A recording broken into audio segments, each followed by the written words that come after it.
അസ്സലാമു അലൈക്കും വറഹ്മത്തുള്ളാഹി വബറകാതുഹു. നമ്മളിന്ന് വീഡിയോയിൽ നോക്കാൻ പോകുന്നത് 3ാം ക്ലാസ്സിലെ വിദ്യാർത്ഥികൾക്ക് താരീഖ് വിഷയത്തിൽ നിന്നും കൊല്ലപരീക്ഷയ്ക്ക് വന്നതായ കുറച്ച് ചോദ്യങ്ങളാണ്. ഇതിൽ ചിലപ്പോൾ ആവർത്തിച്ച് വരുന്ന ചോദ്യങ്ങളുണ്ടാകും, അതൊക്കെ പരിചയപ്പെടാം. അപ്പോൾ നിങ്ങൾ ആദ്യമായിട്ടാണ് വീഡിയോ കാണുന്നതെങ്കിൽ താഴെ കാണുന്ന സബ്സ്ക്രൈബ് ബട്ടൺ ക്ലിക്ക് ചെയ്യാൻ മറക്കരുത്. അതുപോലെ തന്നെ ബെല്ലൈക്കൺ ഓൺ ചെയ്യാൻ മറക്കരുത്. നിങ്ങളുടെ കൂട്ടുകാരിലേക്ക് പെട്ടെന്ന് തന്നെ ഷെയർ ചെയ്ത് കൊടുക്കുക. ആദ്യ പ്രവർത്തനം യോജിച്ചവ ചേർക്കാം എന്നുള്ള പ്രവർത്തനമാണ്. ബ്രാക്കറ്റിൽ നിന്നും യോജിച്ചത് താഴത്തേക്ക് എഴുതിയെടുക്കുക, അങ്ങനെയാണ് ചെയ്യേണ്ടത്.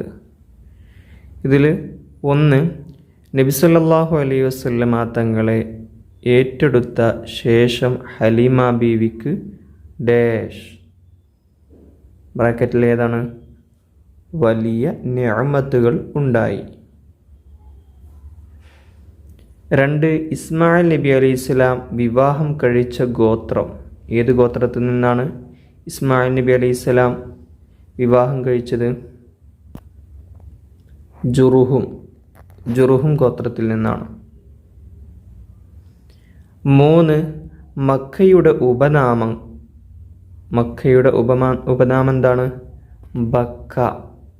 ഉമ്മുൽ ഖുറ ബക്ക എന്നൊക്കെയാണ് മക്കയുടെ ഉപനാമം. ഇതിൽ ബക്ക എന്നാണ് കൊടുത്തിട്ടുള്ളത്. നിങ്ങൾ ശരിക്കുള്ള ഉപനാമം ചോദ്യമായിട്ട് വരികയാണെങ്കിൽ രണ്ടും എഴുതി കൊടുക്കണം.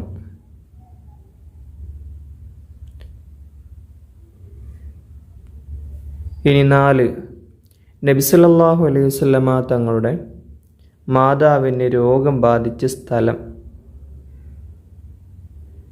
എവിടെ വെച്ചിട്ടാണ്? അബവ എന്ന് പറയുന്ന സ്ഥലത്ത് വെച്ചാണ് ഉമ്മാക്ക് രോഗം ബാധിച്ചത്. 5, സിറിയയുടെ മറ്റൊരു പേരാണ് ഷാം. 6, ഖദീജ ബീവിയുടെ പിതാവിൻ്റെ പേര് ഖുവൈലിദ്.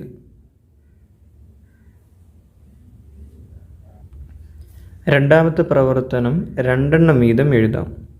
ചോദ്യത്തിന് ഈ 2 ഉദാഹരണം എഴുതി കൊടുക്കാം. 1, നബി സല്ലല്ലാഹു അലൈഹി വസല്ലമ തങ്ങളുടെ പെൺമക്കൾ ആരൊക്കെയാണ്? 1, സൈനബ്, റുഖയ്യ, ഉമ്മു കുൽസൂം, ഫാത്തിമ. 2, നബി സല്ലല്ലാഹു അലൈഹി വസല്ലമ തങ്ങളുടെ മകനായ അബ്ദുള്ളയുടെ ഉപനാമം ഏതൊക്കെയാണ്? ത്വയ്യിബ്, അതുപോലെ ത്വാഹിർ. 2 ഉപനാമങ്ങളുണ്ട്. 3, ചെറുപ്പം മുതലേ നബി സല്ലല്ലാഹു അലൈഹി വസല്ലമ തങ്ങൾ വിട്ടുനിന്നിരുന്ന കാര്യങ്ങൾ. നബി സല്ലല്ലാഹു അലൈഹി വസല്ലമ തങ്ങൾ ചെറുപ്പം മുതൽക്കേ വിട്ടുനിന്നിരുന്ന കാര്യങ്ങൾ ഏതിൽ നിന്നെല്ലാം വിട്ടുനിന്നു? 1, അക്രമം. 2, അനീതി. 3, ബിംബാരാധന. ഈ 3 കാര്യങ്ങളിൽ നിന്നാണ്. 4, ഹബശയിലേക്ക് ഹിജ്റ പോയ 2ാം യാത്രയിലെ പ്രധാനികൾ ആരൊക്കെ ഉണ്ടായിരുന്നു? അതിൽ 2 എഴുതാം. പ്രധാനികൾ 1 Jafar bin Abi Talib, Abu ത്വാലിബിൻ്റെ മകനായ ജഅഫർ റളിയല്ലാഹു അൻഹു. അതുപോലെ ഭാര്യ അസ്മാ ബീവി, അതുപോലെ ഉസ്മാൻ ബിൻ അഫ്ഫാൻ റളിയല്ലാഹു അൻഹു, ഭാര്യ റുഖയ്യ ബീവി, അതുപോലെ സുബൈർ ബിൻ അവ്വാം റളിയല്ലാഹു അൻഹു, അതുപോലെ അബൂ സുഫിയാൻ്റെ മകൾ ഉമ്മു ഹബീബ. ഇവരൊക്കെ 2ാമത്തെ ഹബശ യാത്രയിലേക്കുള്ള പ്രധാനികളായിരുന്നു, അവരിൽപ്പെട്ട പ്രധാനികളായിരുന്നു. ഇനി അടുത്ത പ്രവർത്തനം വ്യക്തമാക്കാം എന്നുള്ളതാണ്. 1, ഹംസ റളിയല്ലാഹു അൻഹു ഇസ്ലാം മതം സ്വീകരിച്ച വർഷം. ഏത് വർഷത്തിലാണ് ഹംസ റളിയല്ലാഹു അൻഹു ഇസ്ലാം മതം സ്വീകരിച്ചത്? ഹിജ്റ വർഷം 2-നാണ്. നബുവത്തിൻ്റെ 2ാം വർഷം.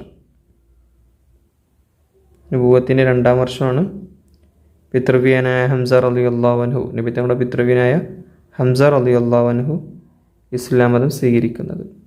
2, ഉമർ റളിയല്ലാഹു അൻഹു ഇസ്ലാം മതം സ്വീകരിച്ച വർഷം. ഉമർ റളിയല്ലാഹു അൻഹു നബുവത്തിൻ്റെ 6ാം വർഷം ഇസ്ലാം മതം സ്വീകരിച്ചത്. ചോദ്യം 3. ഹബശയിലേക്ക് ഹിജറ പോകാൻ നബി സല്ലല്ലാഹു അലൈഹി വസല്ലം കൽപ്പിച്ച വർഷം. അത് നുബുവത്തിൻ്റെ 5-ാം വർഷത്തിലായിരുന്നു. 4. നബി സല്ലല്ലാഹു അലൈഹി വസല്ലമയുടെ മകനായ ഇബ്രാഹിം എന്ന കുട്ടിയുടെ മാതാവ് ആരാണ്? മാരിയത്തുൽ ഖിബ്തിയ്യ.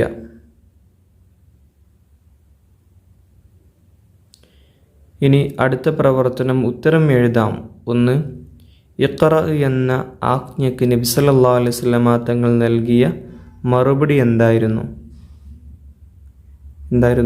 മാ അന ബിഖാരിഇൻ. ചോദ്യം 2. നബി സല്ലല്ലാഹു അലൈഹി വസല്ലമയുടെ മകൾ ഫാത്തിമ ബീവി വഫാത്തായത് എപ്പോഴാണ്? ഉത്തരം നബി സല്ലല്ലാഹു അലൈഹി വസല്ലമ തങ്ങൾ വഫാത്തായി 6 മാസം കഴിഞ്ഞാണ് ഫാത്തിമ ബീവി വഫാത്തായത്. 3. ഖദീജ ബീവി റളിയല്ലാഹു അൻഹ ത്വാഹിറത്ത് എന്ന പേരിൽ അറിയപ്പെടാൻ കാരണം എന്താണ്? അത് ഖദീജ ബീവിയുടെ വിശുദ്ധി കാരണമാണ് ത്വാഹിറത്ത് എന്ന പേരിൽ അറിയപ്പെട്ടിരുന്നത്.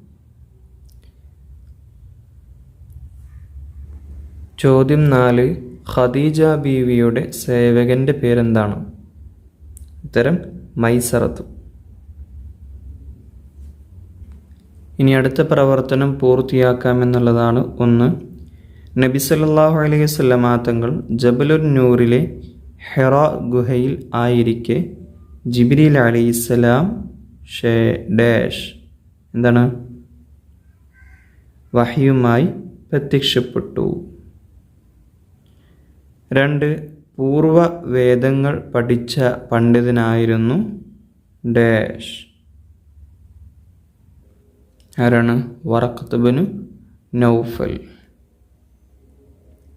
3. ഖദീജ ബീവി റളിയല്ലാഹു അൻഹ വഫാത്താകുന്നത് വരെ നബി സല്ലല്ലാഹു അലൈഹി വസല്ലമ തങ്ങൾ മറ്റൊരു പൂരിപ്പിച്ചു കൊടുക്കുക. ഖദീജ ബീവി വഫാത്താകുന്നത് വരെ നബി സല്ലല്ലാഹു അലൈഹി വസല്ലമ തങ്ങൾ മറ്റൊരു വിവാഹം ചെയ്തിട്ടില്ല. 4. 42 വർഷക്കാലം നബി സല്ലല്ലാഹു അലൈഹി വസല്ലമ തങ്ങൾ അബൂ ത്വാലിബിൻ്റെ പൂരിപ്പിച്ചു കൊടുക്കാം. 42 വർഷക്കാലം നബി സല്ലല്ലാഹു അലൈഹി വസല്ലമ തങ്ങൾ അബൂ ത്വാലിബിൻ്റെ സംരക്ഷണത്തിലായിരുന്നു. ഇനി അടുത്ത പ്രവർത്തനം ഇത് പറഞ്ഞത് ആരാണ്? 1. ഈ മരച്ചുവട്ടിൽ വിശ്രമിക്കുന്നത് ഒരു നബിയല്ലാതെ മറ്റാരുമല്ല. അത് പറഞ്ഞത് നസ്തുറ എന്ന പുരോഹിതനാണ്. 2. അള്ളാഹു ഒരിക്കലും താങ്കളെ കൈവിടുകയില്ല. ഇത് പറഞ്ഞത് ഖദീജ ബീവിയാണ്. ഹിറാ ഗുഹയിൽ നിന്ന് നബി തങ്ങൾ പേടിച്ചു വിറച്ച് ഖദീജ ബീവിയുടെ വീട്ടിലേക്കാണ് പോയത്. അപ്പോൾ ഖദീജ ബീവി അവിടുന്ന് സ്വാതന്ത്ര്യപ്പിച്ച് പറഞ്ഞതാണ്, വ്യസനിക്കേണ്ടതില്ല, അള്ളാഹു ഒരിക്കലും തങ്ങളെ കൈവിടുകയില്ല എന്ന്. അപ്പോൾ 3-ാം ക്ലാസ്സിലെ താരീഖുമായി ബന്ധപ്പെട്ട ചോദ്യോത്തരങ്ങൾ അവസാനിച്ചു. അസ്സലാമു അലൈക്കും വറഹ്മത്തുള്ളാഹി വബറകാതുഹു.